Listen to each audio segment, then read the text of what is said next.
So, hello everyone. You are watching Erodo's Finest Solution by Vishal Zindal at my channel ससुरा physics. चलो बाबू एक बार इस सवाल को अच्छे से देख लो.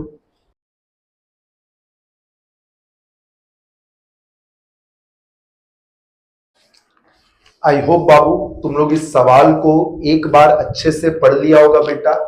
कोई बहुत मुश्किल सवाल नहीं है, पर एक अच्छा सवाल है, एक सुंदर सवाल है. बात समझना, इस सवाल में कौन सा कॉन्सेप्ट यूज होगा पहले एक बार ये समझ लो.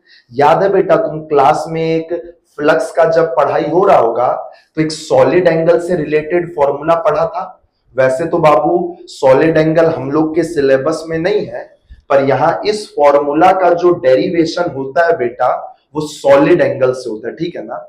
बात समझो, ये जरूर तुम क्लास में पढ़ा होगा कि अगर किसी रिंग या डिस्क, कुछ भी बोल लो, रिंग या डिस्क के एक्सिस पर कोई चार्ज होता है तो उस चार्ज के कारण, उस पॉइंट चार्ज के कारण इस डिस्क से, रिंग से कितना फ्लक्स पार होगा? Q/2 epsilon not 1 minus cos theta. ये बात तुमको अच्छे से पता है ना. तो बस बेटा, अब इस सवाल में क्या किया है, एक रिंग रखा हुआ है और उसके एक्सिस के अलोंग एक पॉइंट चार्ज ना होकर के पूरा का पूरा एक इनफाइनाइट वायर रखा हुआ है, जो वायर के, जो इस रिंग के सेंटर से चालू हुआ है और एकदम इंफिनिटी पर खत्म हुआ है. देखो, एक पॉइंट चार्ज होता तो ये फॉर्मूला है, पर अब तो एकदम एक सेमी इनफाइनाइट वायर रख दिया है. इस सेमी इनफाइनाइट वायर के अंदर तो लाखों पॉइंट चार्ज है, तो कुछ नहीं. अब इस रिंग का टोटल फ्लक्स लिखने के लिए दो लाइन का छोटा सा इंटीग्रेशन करना पड़ेगा. बात समझो, रिंग के सेंटर से x डिस्टेंस पर जा करके इस वायर का एक छोटा सा टुकड़ा कट करो तो dx थिकनेस का.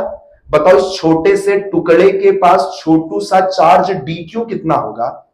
समझ रहा ना, this is like a point charge. बताओ इसका dq कितना होगा? तुम जानता है बेटा, लैम्डा इंटू dx, पता है ना ये सब. अब बताओ, इस छोटे से पॉइंट चार्ज के कारण इस रिंग से कितना फ्लक्स पार होगा? अभी अपना सारा नजर गड़ाओ बस इस पॉइंट चार्ज पर. इस पॉइंट चार्ज के कारण इस रिंग से कितना फ्लक्स पार होगा? देखो तो d फाई का वैल्यू देखो तो वही फॉर्मूला है. क्यों? बताओ, इस पॉइंट चार्ज का क्यू कितना है? लैम्डा dx ना. क्यू देख, वही formula, Q/2 epsilon not into 1 minus cos theta. जरा देखो, ये एंगल ना होगा थीटा. बताओ कॉस थीटा क्या होगा? Base by hypotenuse. बेस दिख रहा है x और हाइपोटेनियस निकाल पा रहा है पाइथागोरस से, under root of R square plus X square. बस बेटा, अब इसी का इंटीग्रेशन करना है. बाबू, अब ये इंटीग्रेशन बाय सब्स्टिट्यूशन से होगा. दो लाइन और लगता है बेटा, वो मैथ्स का काम है.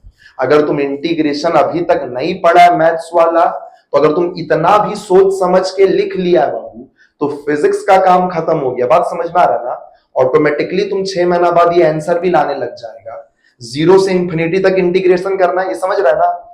ये वायर चालू हुआ है x इक्वल टू 0 से, यानी कि रिंग के सेंटर से, और खत्म हुआ है x इक्वल टू इंफिनिटी पर.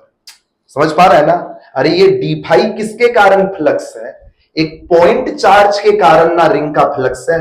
अगर रिंग का टोटल फ्लक्स चाहिए तो ऐसे सारे पॉइंट चार्ज का फ्लक्स को इंटीग्रेट करना होगा.